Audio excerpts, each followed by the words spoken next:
Thank you, Mark, and also my thanks to your wonderful colleagues for giving the Helmsley Trust the opportunity to sponsor this year's Leah Meyer Austin Award. And that's especially true in light of this being the 10th anniversary of achieving the dream. This is a really remarkable gathering, and you're all to be congratulated. As you know, certainly ATD is clearly a very special organization, born as an endeavor started with the creativity of Leah Austin and her colleagues at the Lumina Foundation, along with many other founding partners. And we at Helmsley are delighted to be part of this important evening to celebrate the accomplishments of this year's Leah Award winner and the entire Achieving the Dream network. Our community colleges are, of course, a vital national resource of growing importance as we strive to ensure that all young Americans have equitable access to the educational opportunities necessary to prepare for the realities of the 21st century. Today, community colleges educate 45% of the nation's undergraduates, and over the past 10 years, again, as you know, Achieving the Dream National Reform Network has generated cutting-edge, data-informed policies that result in a culture of sustained, continuous improvements, and you've changed the national conversation from student access to both student access and student success.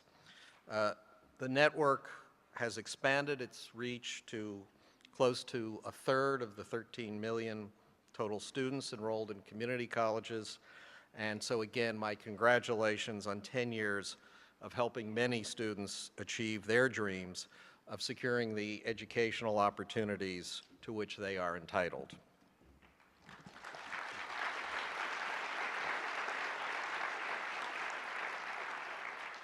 Many of you may not yet know the Helmsley Trust, and that's perfectly understandable. We just celebrated our 5th anniversary of active grant making, and I decided to spare you tonight the photos we all brought in of our 5-year-old selves that we brought into the office to celebrate our 5th anniversary, but I assure you we were all delightful children. So we are a callow youth compared to you. And in fact, we're even newer on the national scene in education, having just begun our 2nd full year of grant making.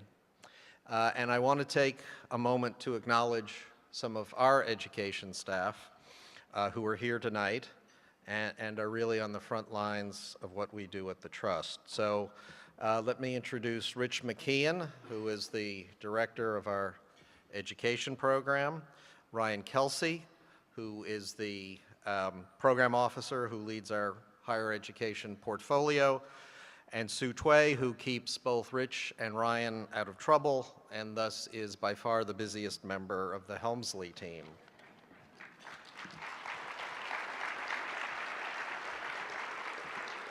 And since because of the lights, oh, I'm sorry, I was even pointing in the wrong direction, but congratulations to you as well, but those were the folks that... The Helmsley Charitable Trust aspires to improve lives by supporting effective nonprofits in health, in various place-based initiatives, and in education and human services.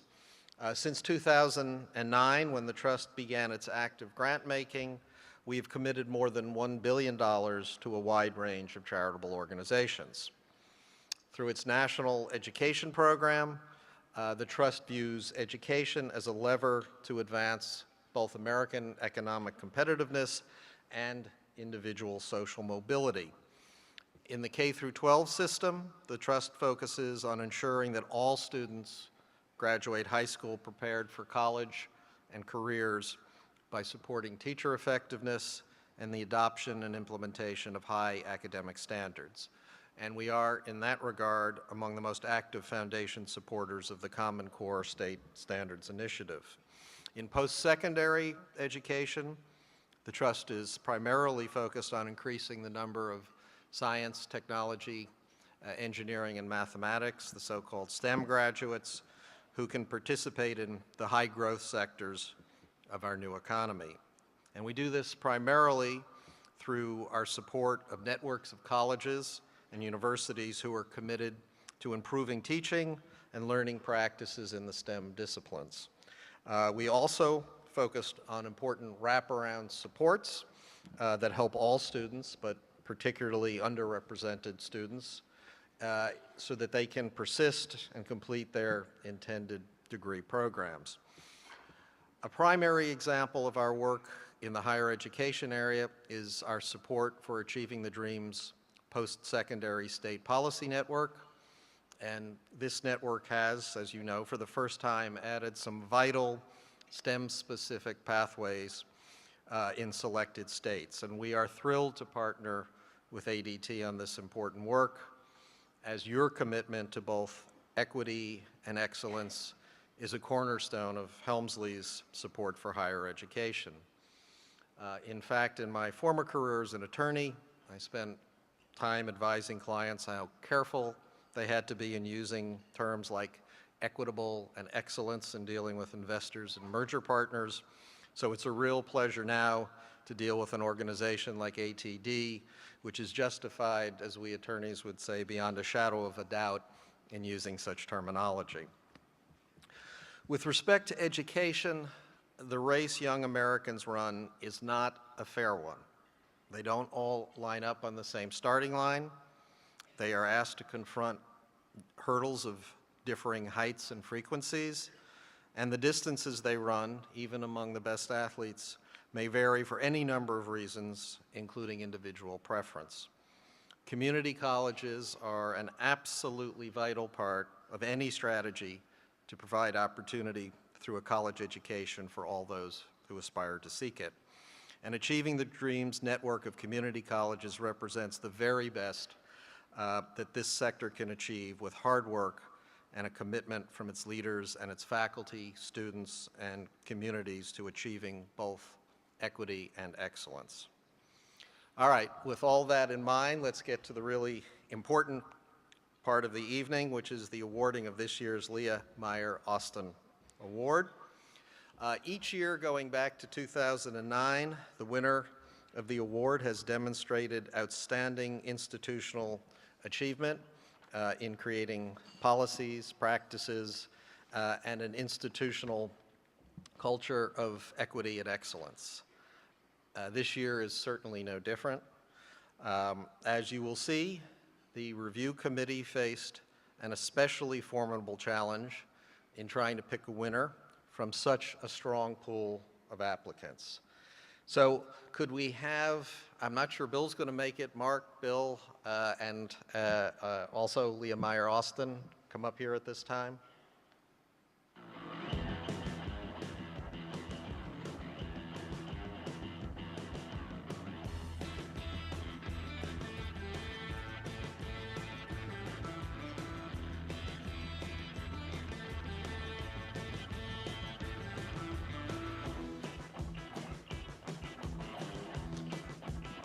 Okay, in the end, and again, with the greatest respect for the entire applicant pool who made this choice so difficult, the committee ultimately focused on two incredibly strong colleges.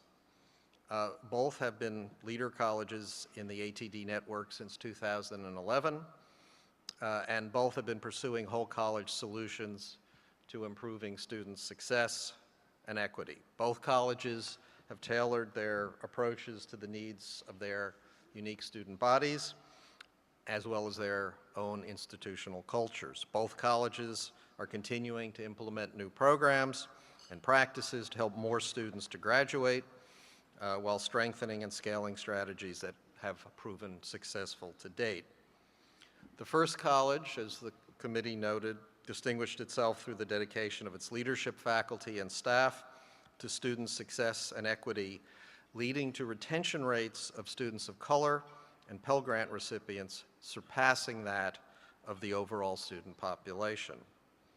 The second college, as the committee noted, stood out for its strong leadership and campus-wide culture of using data to identify student needs, to create both targeted and college-wide interventions, and to inform policy decisions. So the committee faced a real dilemma, but it's no surprise that ATD found a creative path forward. And so, in an unprecedented decision in the life of the award, the Helmsley Trust is pleased to announce the dual winners of the 2014 Leah Meyer Austin Award.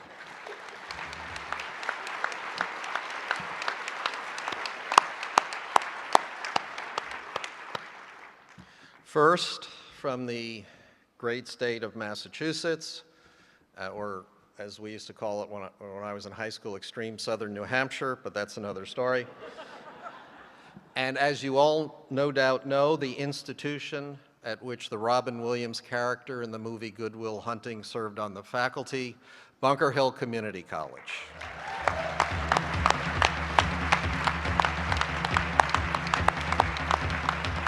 And from the great state of Pennsylvania, and I am sure to be featured in a major motion picture shortly, Montgomery County Community College.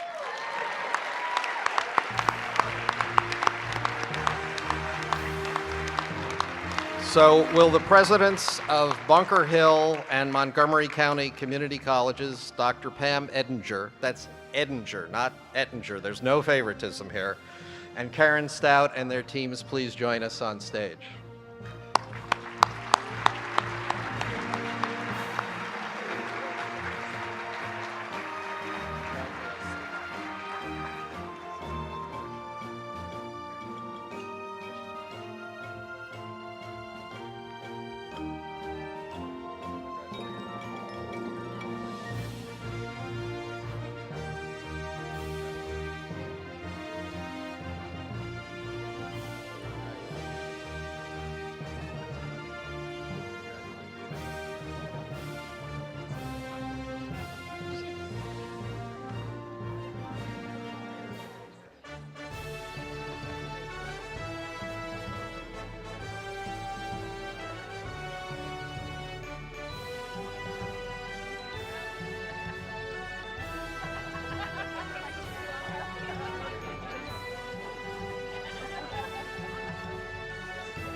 Thank you.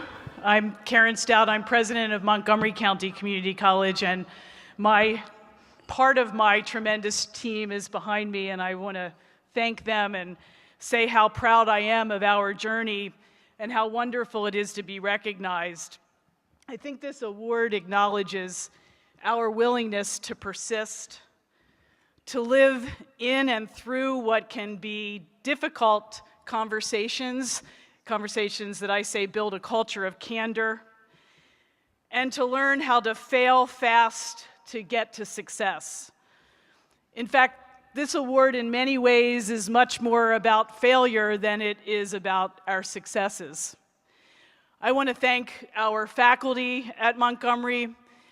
More than 150 at last count were fully engaged in our student success work through Achieving the Dream, our support staff, our administration, community members, our board of trustees, our students. I want to thank Achieving the Dream and Bill Trueheart and Carol Lincoln and your team for making this kind of program possible for so many community colleges. I want to thank Alice Villadson, who was our coach from the beginning. I don't know if Alice is out there. Where are you, Alice?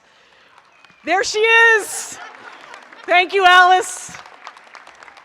And I want to thank our data coach, Jackie Stern, as well. Jackie, I know I saw you before, but where are you? Thank you.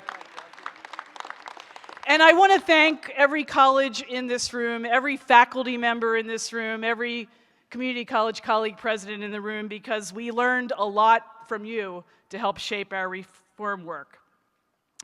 You know, it's important that Achieving the Dream take the next 10 years to continue to collectively lead this reform work from the inside out. Now is the time. And ATD has created a very safe environment for our colleges to work towards student success, to have strong culture building opportunities that I know will accelerate our future work. And as a college president, I'm aware that now is the time to have a great sense of urgency, but also a great sense of patience. One of my students reminded me a few weeks ago that when she said that she defines retention as tomorrow. Will she make it to class tomorrow? She doesn't define retention the way we define retention. And so that makes this sense of urgency so important, but at the same time, we know we have to have patience in moving forward because unfortunately on our campuses there are still some cynics that we need to bring along. I have a painting on my wall, and it's an abstract painting that when you stand far away from it, you see the word dream. And I bought it from one of our students who's now a graduate. And it reminds me each day of the importance of this work. And what's most important is the inscription on the back that says, "Thank you for creating an environment that helped me achieve my dreams while at Montgomery County Community College, and for putting me on this path to do so in life with so much love." And the student who painted Dream and wrote the inscription is with me on the stage tonight. Justo, thank you so much for living the dream, and you're why we do this work. Thank you. We're so honored to be recognized. Thank you.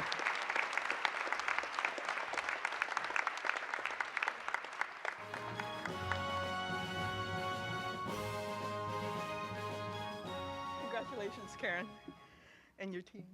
It's terrific.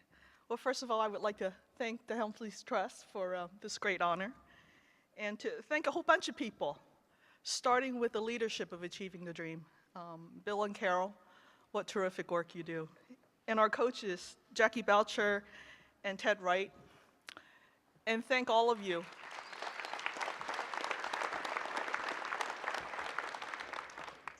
And I want to thank you for coming tonight to honor these academic leaders behind me. They are truly the hearts and minds of the Learning Communities Initiative at Bunker Hill Community College. I would like to point out to you our faculty members, Professors Aurora Bautista and Lloyd, and let me get this right, he's going to kill me if I don't, Lloyd Sheldon Johnson. They are our faculty anchoring this effort. And then we have a number of other people. You know I'm going to do this, right? I'm going to thank about 8 million people because that's how much it takes to get it successful. And we have our directors, our director for Learning Communities, Ms. Leah Escalera, and our executive director of our institutional research, David Levitt. And then there are deans and vice presidents. The dean over Learning Communities, Ms. Lori Catalozzi, and our vice presidents, Associate Vice President Jan Bonanno for Student Affairs, and Vice President for Academic and Student Affairs, Jim Caniff. They did the work. They're the ones who anchored this throughout the 2 or 3 years that we've been doing this work. But I think amongst the most valuable partners are those in the community. We have with us tonight Ms. Beverly Morgan Welch. She is the Executive Director of Boston's Museum of, did I miss something? Oh, she's shy. Come on out here, Beverly. Come on out here. Come on out here.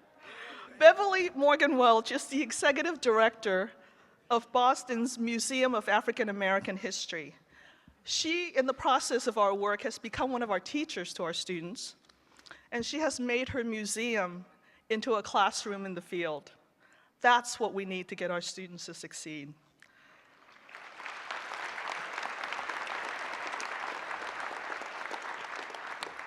And tonight, you also honor our Board of Trustees, past and present. And they're represented here tonight by Ms. Marita Rivero. She is our current chair. Our trustees supported and shared our vision, and I had no doubt at any point in time that they had our back, and that's really important.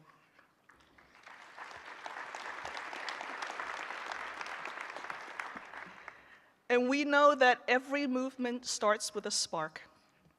And Dr. Mary Fifield, who was the president at Bunker Hill Community College for 16 and a half years before I came, was that spark. She lit the light that illuminated our work over these past years, and you honor her tonight.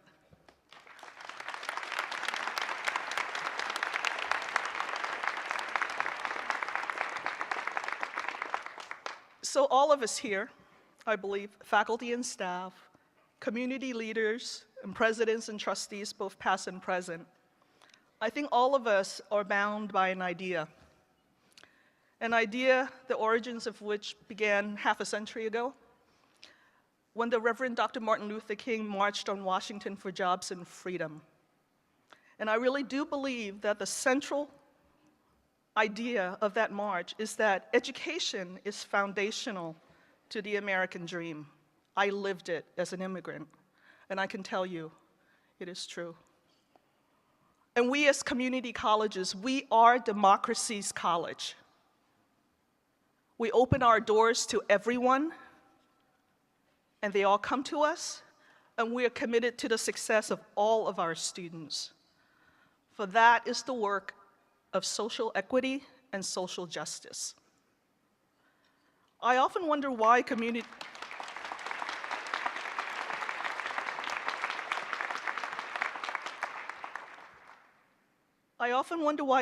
college presidents are so bad at retirement. They come back, they're coaches, and they're advisors, and not to the fishing industry. But I've come to understand that our work must span generations. It must be done over time.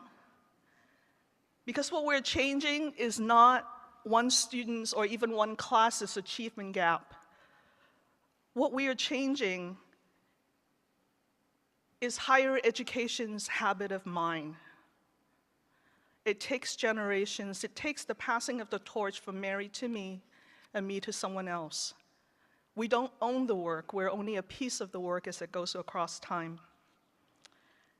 Educating for social justice is life's calling, and there's no retirement as we move through generations to achieve that dream that is really human potential made real. It is simply not okay. It is not okay to leave half of our students behind, and it's not okay to leave half of our dreams unfulfilled and half of our march unmarched and unstepped. So as you honor our work tonight at Bunker Hill Community College for our learning communities, I challenge you to continue with us on this march and let all of our work, not just Bunker Hill's work, but Montgomery's work, Valencia's work, all of our work, let that work light our way as we go through the next 10 years.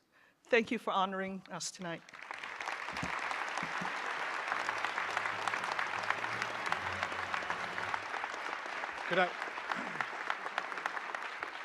Leah has presented the award to Bunker Hill. John? Thank you very, very much.